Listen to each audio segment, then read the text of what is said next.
cheat on your wife with mine, I will burn your life to the ground.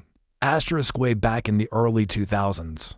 I began to suspect that my wife was up to something.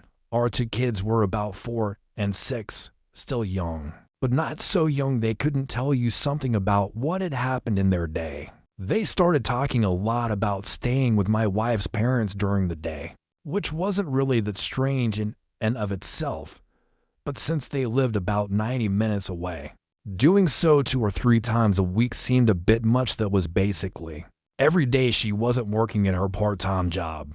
When I asked her about it, she denied it, but was never a good liar. So I started tracking the mileage on her car, and sure enough, she was driving an extra 400 or so miles per week. I knew some shit was going on. Then one day I sat down at the computer and she had left a sticky note with her AOL password written on it next to the keyboard. I could not resist and logged in to read her emails and saw a few email exchanges between her and her college BFF where they discussed how my wife was regularly fucking one of her ex-BFs from high school. No mention of details about him other than my wife. Also talking shit about his wife, making fun of how she'd gotten fat after having kids. Anyway, I printed out these email exchanges and stashed them. I still needed to know the details. So I called a friend who was a cop, and he suggested I call a guy he knew that had left the force to become a PI.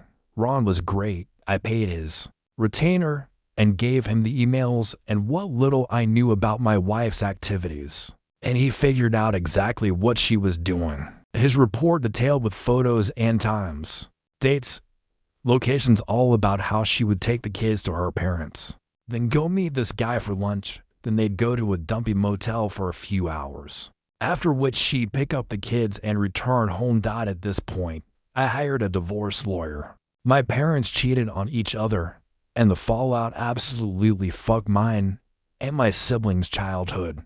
It was something that was totally unacceptable.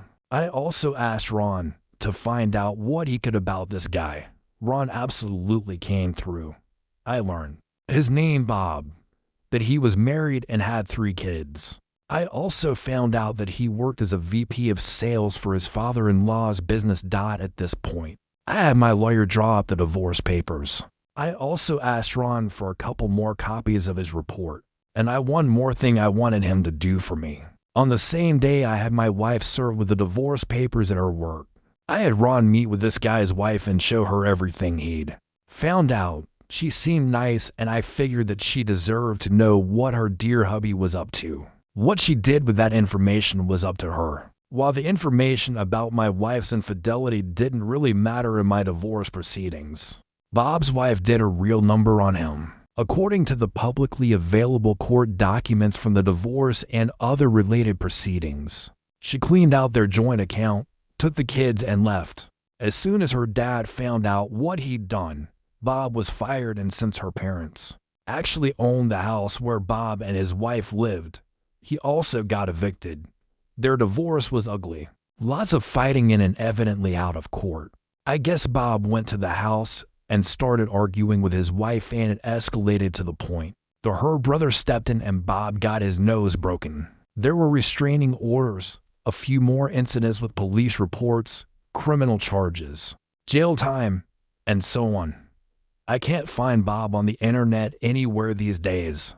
Last I heard, he left the state and his ex-wife did okay. She went to work at her dad's company and took over after he retired. As for me, my ex and I got along well enough. I didn't engage with her on anything that wasn't related to the kids. And now that they're both adults, I don't talk to her at all anymore. I don't hate her or anything, but I only care in the context that she is my kids' mom and is important to them. Nothing beyond that.